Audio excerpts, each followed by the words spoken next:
mo ko puna o te motu e.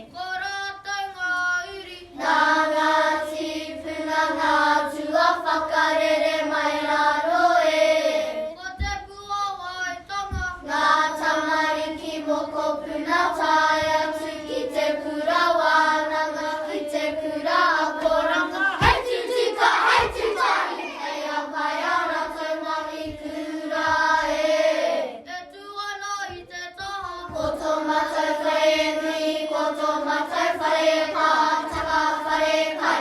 Hei whakaorangi a te tinana me te wairua o ngā tāngata no ngā wakamaha no ngā haue whā o te ao nei e.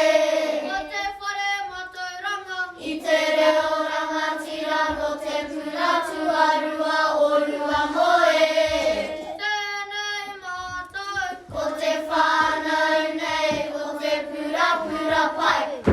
E tū ake nei no te rākau, o te tūmanako, o te whakapono me te aroha.